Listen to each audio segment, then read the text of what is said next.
Welcome back to the channel, Warhammer Man back in the studio, and today we're going to be taking a look at the new Ash Waste.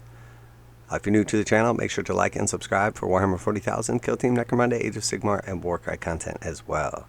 So Necromunda Ash Waste is about to blow through our lives like a flesh-stripping dust storm of fun. It's one of the biggest things to happen in Necromunda ever, as we'll leave the deadly confines of the hives and venture out into the equally, if somewhat differently, inhospitable wastelands. Out here in the great equatorial wastes, no one wants to schlep around on foot. You'll either die of dehydration, sink into a dune, or worse. Look like a numpty. Nevertheless, over on Warhammer Plus, our ever intrepid lore masters have braved the ravages of the wilderness to bring you an episode laden with insight of explorers of this brave new frontier. So here we got a new piece of art. Pretty awesome right here. We obviously see the two gangs from the starter set facing off with some little like shelters in the background. So this is the new terrain from the kit and then the models included inside. To tell you the truth, I was a little bit mixed on the terrain at first, but it is really starting to grow on me. I think it was just something different and I really didn't know what to expect or anything, but I really do like it. And then obviously the new models are great. The regular old Orlocks, but the bikes are super cool. I definitely like them. There's some awesome conversion possibilities. And then the sand people looking awesome as well. They definitely remind me of sand people though, I'm not gonna lie. But the Ash Waste Nomads officially. The lore masters have revealed much about the delicate ecology of the irradiated dunes and balance of power between the gangs and nomadic tribes. But we're left with one burning question. Who has the greatest rides in the waste? House Orlock or House Nomad Ash Waste? Ash Waste Nomads. Only utility and chitness swag. It's a battle between bugs or buggies. So let's find out. Power under the hood or carapace. So here we see the Ash Waste Nomads have these crazy like sand fleas, and then the Orlock have these little two-person quads with a little gun chair on the back. And obviously we don't know anything about the rules right now. Outrider quads are fitted with the engines that, in our 21st century terms, boost some formidable horsepower, and the Orlock gearheads are always eager to get under the bonnet and eke yet more power out of them. Meanwhile, the gang's stews keep them well oiled and clear of dust. It's a dirty job, but somebody's got to do it. We're not quite sure how to measure the horsepower of a dustback Helamite, but these sand-striding steeds can keep pace with any outrider quad. The best bugs are fed a steady diet of premium grub for grubs and have their carapaces carefully polished by younger nomads. Honestly, you're not sure if that's worse or better than working with machinery. So these models are all pretty cool. So we've seen the heavy bolter for the Orlock quad, and then obviously this sort of like harpoon cannon as well. I imagine the harpoon cannon will have some pretty cool rules rather, where you can sort of like slow down your target if you hit it, or like pull them towards you or you towards them. Definitely gonna have some like cool type special abilities, I think. Potentially hitting people and pulling them off of like moving vehicles or sand fleas. And then as far as the Nomad on the bug, definitely a really cool like kind of spear thing going on. They obviously have some nice long range rifles. Probably going to be a little less effective on the bugs as they're moving pretty quick. I'm really excited to see a little more of the range as well. Obviously now we've seen the truck and the train, and the train is amazing. I really like it. I know some people are like, it looks like a conversion or a bunch of repurposed kits. Well, I think that's the point of it. So, if you don't like it, you don't like it. Could you make your own out of some toys and some old containers or some 3D prints? For sure you could. But there's always going to be a trade-off between time and money. If you have a bunch of money, you don't need to spend as much time creating things or converting them. If you have a bunch of time and no money, you can easily find some super cheap toys and 3D prints, etc., and build things for much less that are almost as good or sometimes better. The trade-off and the balance is really just how much time and how much money are you willing to spend either way. For me, I have super limited time, so if Games Workshop makes a really cool kit, I might do a couple like slight conversions, but I'm eager to spend my time either painting it or playing a game with it.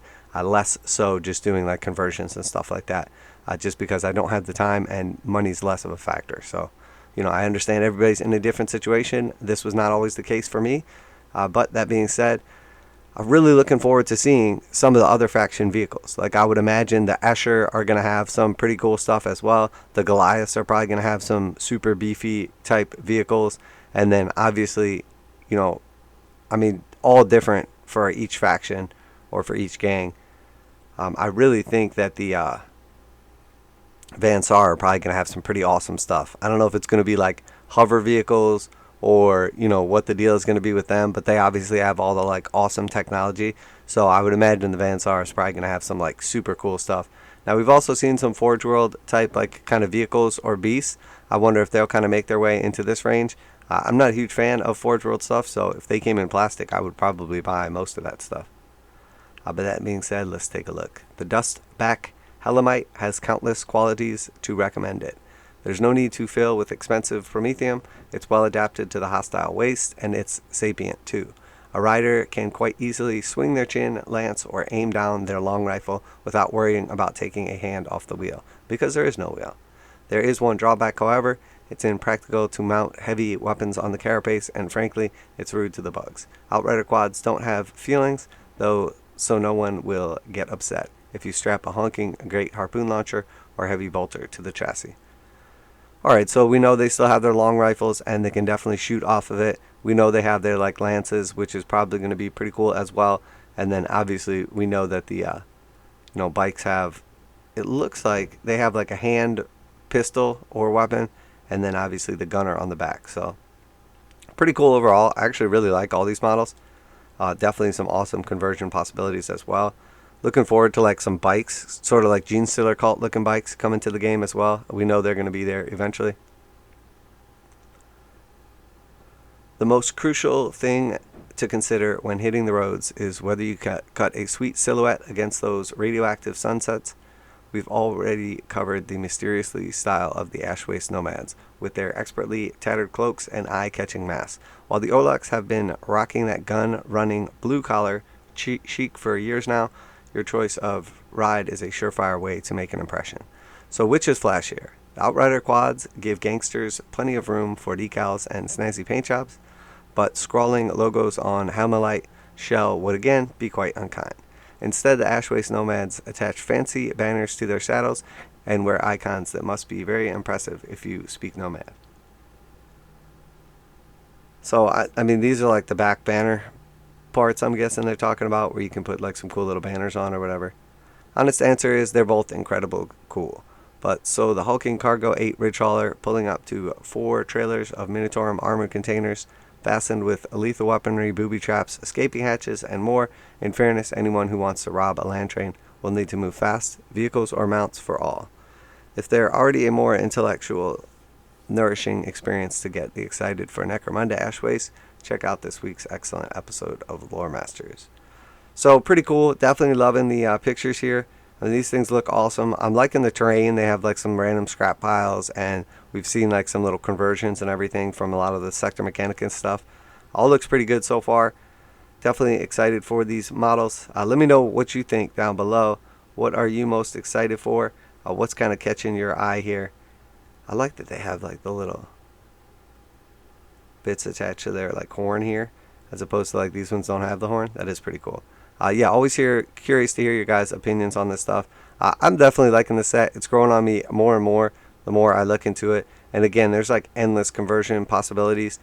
I think we're going to see a lot of similar vehicles for all the different gangs, but I don't think it's going to be like just because Goliath can take this quad, everybody's going to get a quad. So I think there's going to be a lot of super cool and unique stuff. Also really curious to see like the missions or how exactly the land train thing goes down.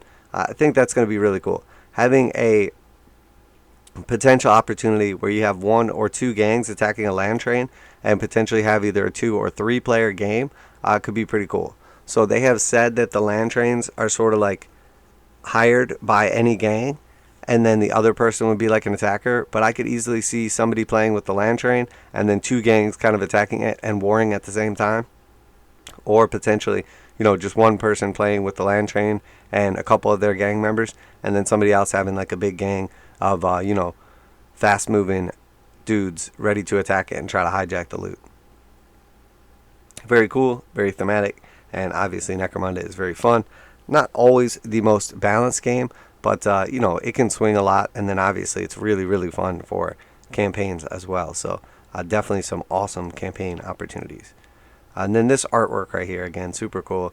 Really excited for it. Can't wait to get my hands on it. I will obviously be doing plenty of content on that once it is out.